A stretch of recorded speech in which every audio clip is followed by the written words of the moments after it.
Okay, and we are live. Good morning, good afternoon, good evening, good day. Just depends on where you are in the world and when you are watching this video, this broadcast. Hopefully, you're watching us live today. My name is Clara Lyons-DeVaughn. Welcome to Lyonsview Realty Financial Fridays. I am the broker owner of Lyonsview Realty. We provide residential, commercial for small businesses and nonprofits, and property management services.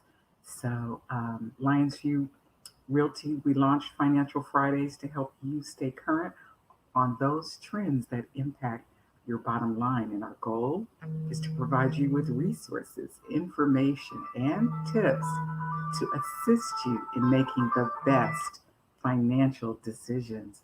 So I just want to welcome you. I'm so glad that you tuned in today. Please feel free to like, share this broadcast, and to subscribe to our YouTube channel, my YouTube channel, Clara Lyons-DeVaughn, Lyonsview Realty.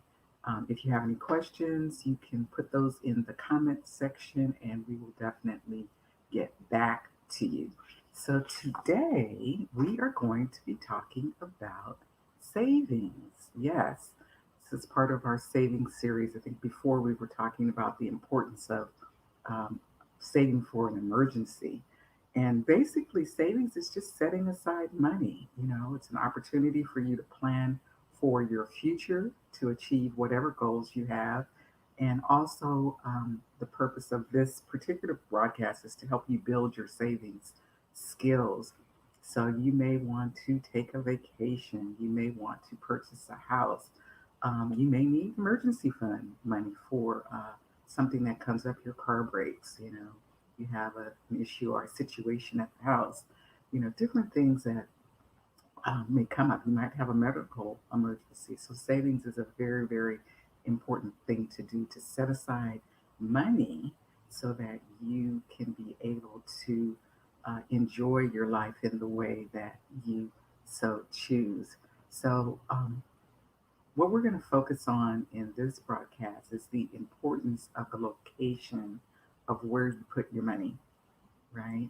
The importance of the location of where you put your money.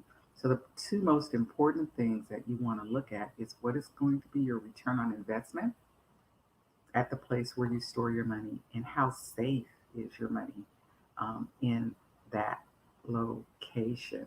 So, there are a lot of different places where you can save your money. You can put it in a bank account, you can put it in a credit union, you can put it on a prepaid card.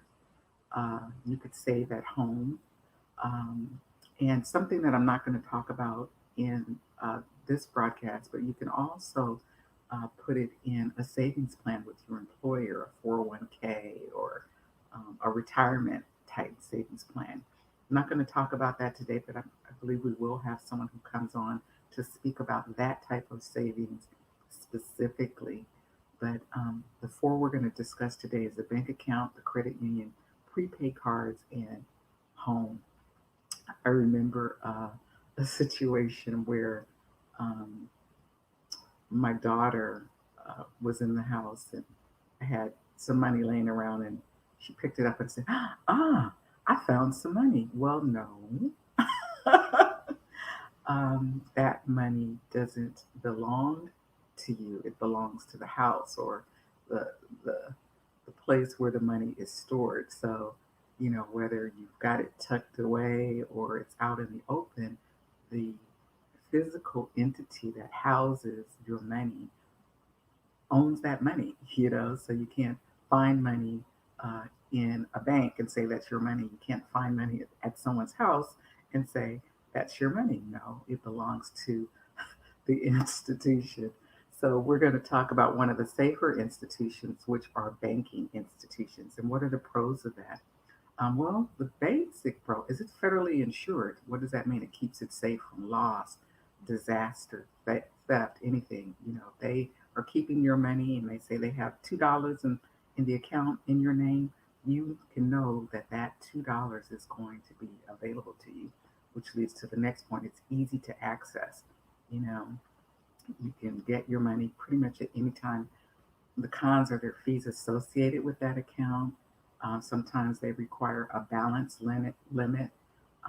They There's different levels of interest that you might earn on that particular account. Um, so it's a balance. It's a dance. You know, there are things that are really great, meaning your money is definitely very safe and easy to access, but you are going to pay for that privilege. You're going to pay for that money being in that account, and they control that by the limits of, they may say you have to have a minimum of so much money to earn a particular interest rate. And some of the options to banking institutions are online banks. So, online banks and banking service providers, they basically offer desktop and mobile banking services without physical branches, right? And because they don't have a physical branch, they don't have that overhead, you get a higher interest rate. That's a major pro. Some of the cons, you really need to be comfortable with technology, right? If you are not comfortable using a computer, or you are not comfortable um, using your phone to do your banking transactions, an online bank is not the best option for you. But the best thing about it is you do get higher interest rates. So I'm going to talk about several online banking alternatives, and I'm going to go really quickly, so you might want to grab a pen. Um, this was based on an article put out in March of 2021. So, we're in June now. So some of the data may be a little dated, but these particular online banks have both checking and savings accounts possibility. So the first one is called Chime, Chime. And Chime gives customers free access to 60,000 ATMs. So there are some physical locations, um, but they charge a fee for out of network ATMs. I think it's like $2.50 per transaction. You must visit their green dot location in order to deposit cash, and you may be charged a fee to do that. Chime also allows its customers to receive pay up to 2 days earlier if they do a direct deposit. So they have a mobile app. Their mobile app ratings are pretty high, um, and they're an Apple. If you have the Apple Store, if you're in Team Apple, you can get the app in Google Play on the App Store. Chime is not a chartered bank, but they do work with the Federal Deposit Insurance Corporation. So what that does is it insures bank behind the scenes, so that your funds are definitely insured with Chime. So that was number one. The next one is called Radius. So Radius has checking account has cashback rewards, and you earn a bit of interest. So as a customer, you have access to thousands of ATMs and their Money Pass and some networks. Radius also has no cap on ATM fee refunds for the customers who use the ATMs if you're out of their network. Radius savings accounts earn an interest rate of about 0.15% APY, and its CD rates are pretty competitive. So their app has pretty good reviews in the Apple App Store as well. Another online institution is Discover Bank. So Discover savings account earns about a 0.40% APY, and the rates for its certificates of deposits are pretty competitive. They have a cashback debit account offer, which offers 1% cashback per month on up to $3,000 in debit card purchases. Discover also has more than 60,000 free ATMs, and they have a mobile banking app which has pretty high ratings from its customers. The next online is Alliant Credit Union. Yes, credit unions can be an online bank. Alliant offers 0.55% APY on its high rate savings account. So that's much higher than average because usually you get like 0.06% or less on API on savings accounts at traditional banks. So their high rate checking account also has a 2.5%, 0.25, not 2.5, 0.25% APY and share certificates. So that's pretty above average as well.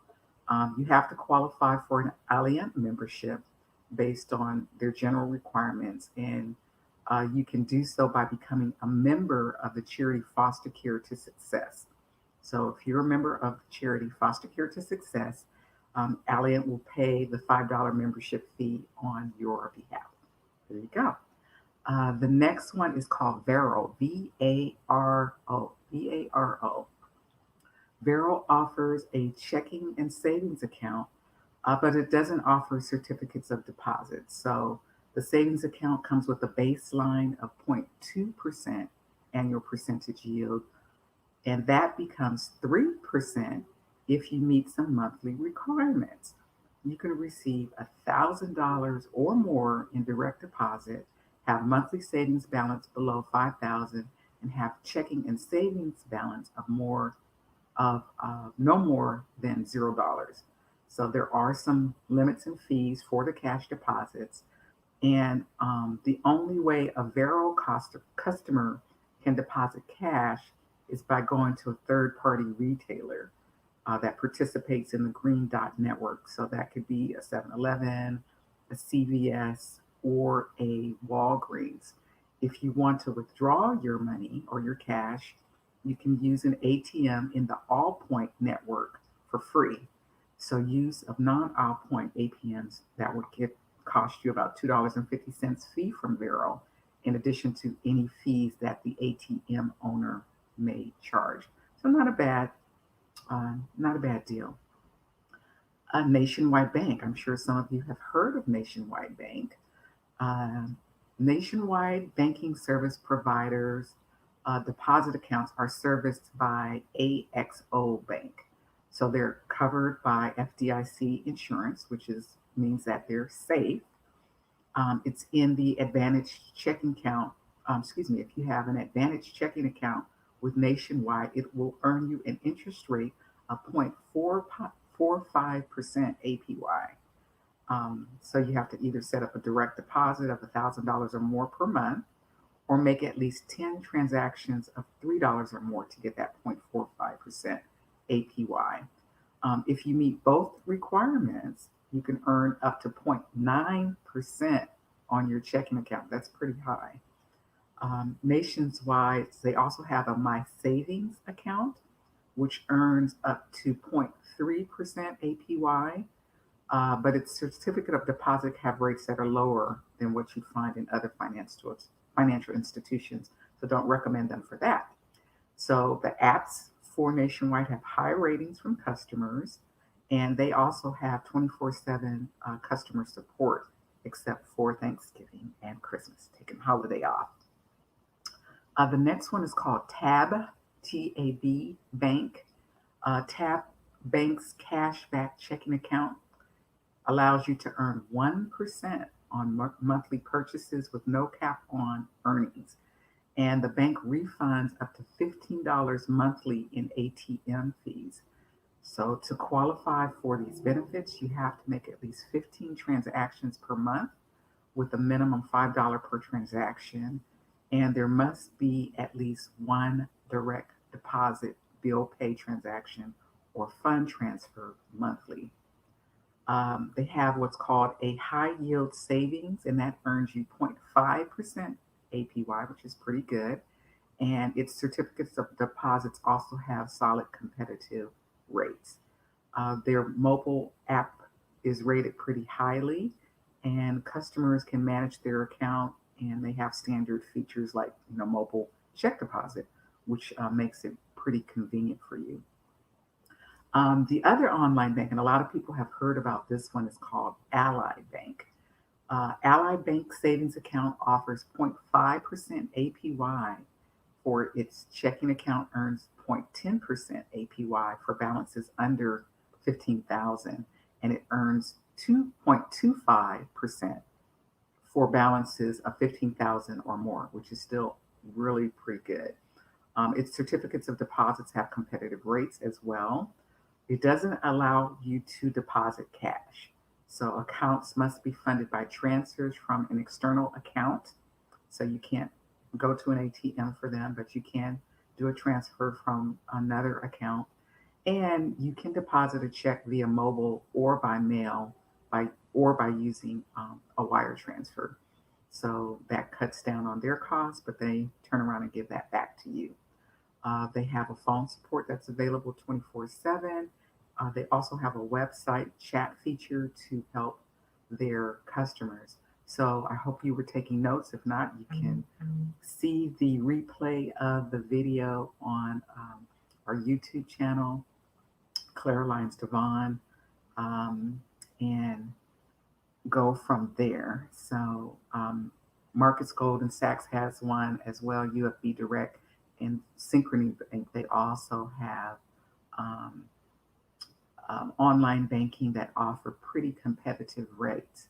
And you want to check out what you are getting for your interest rate on your savings. A lot of times people don't look at that, but it's important to check out how much you're getting in your interest rate on that money because it's sitting there for a minute over time, and that money definitely adds up.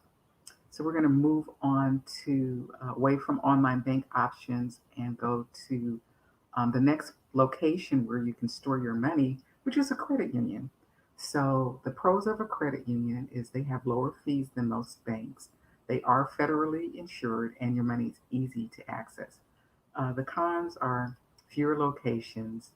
Of course, they're going to charge you fees to access your money and to use your money. And most credit unions have an eligibility to join. So if you are a veteran, you might be a member of Navy Bank or Navy Federal Credit Union, which they do a lot of services for veterans. A lot of employers have credit unions associated with their institution. So you might have to be a member of a particular company to join certain credit unions. And some credit unions have other stipulations, so you have to check out what the eligibility is to join them. Another location for the location of your savings is prepaid cards. So basically, you use a card to access your money, and you load that money onto that card in advance. So you might load $500 or $1,000. So it's your money that you have there. So you've got easy access to that money. It's typically secured by a PIN, so it's pretty safe.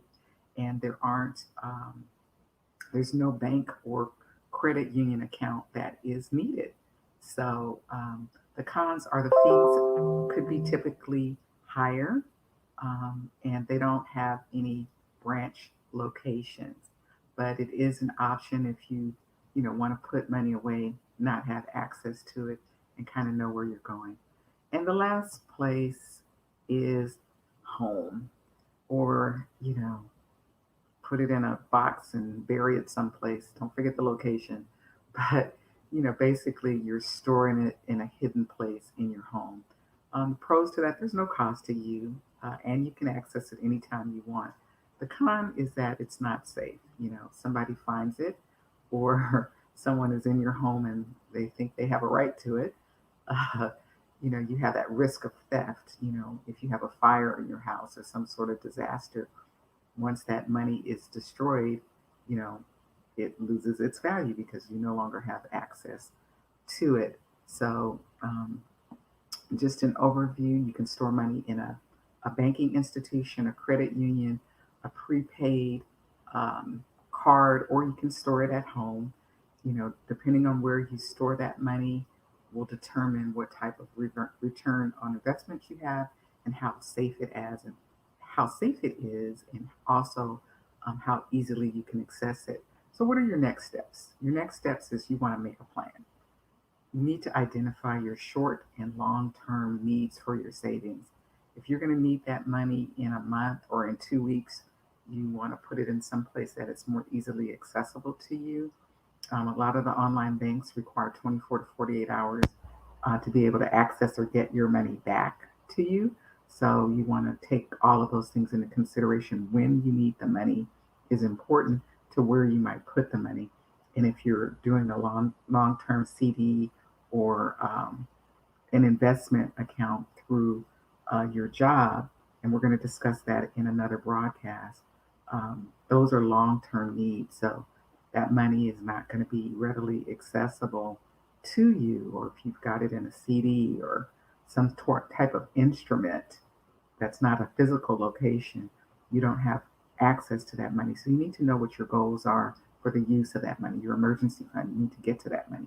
So ease of access is important, which identifying where you would store that money or where you would locate that money is based on your goals when you're going to need it. And you want to determine how much money you want to put in each location. So you want to diversify. So you may have some in your everyday banking account, a certain amount of savings. Um, you may have some, if you have a 6 month savings plan or an emergency savings plan, you might put that in something that you can't get to it. 24 hours is not a long wait, but it pays you a higher interest rate. So you may want to put some money there. And you definitely want to put money in instruments for long term savings. And we're going to discuss long term savings in a different broadcast. That wasn't for today, that was just for physical locations. But always keep some money in your wallet or around the house for things that you may want or enjoy, things that you might need. You got to give the kids lunch money or things like that. You got to pay your landscaper or, you know, just different miscellaneous stuff. So, depending on what your need is for that savings, will determine where you will store it and where you will locate those savings. So, I just want to thank you for uh, listening into this broadcast today. Definitely always want to be a resource to you. Financial Fridays is here to provide you with resources, information, and tips that impact your bottom line and help you make the best financial decisions. So I hope you receive something of value today. Always sending love and light out to anyone who has lost a loved one. If you have anyone in the hospital and you can't see them for whatever reason, um, shout out to everyone who is following the pandemic and the CDC guidelines. I just want to continue to encourage everyone to remain safe. Encourage you to take care of yourself, take care of your family, and stay safe. We will have a broadcast on savings and long-term secure investments, investment type strategies that will be coming up. But just glad that you tuned in today. My name is Clara Lyons-DeVaughn. Financial Fridays streams on Facebook and YouTube, so you can join us again on Friday at 9:30 a.m. Eastern Standard Time if you want to catch the live, but you can always catch the replay on Facebook or on YouTube. So until then, keep living your best life. Love you.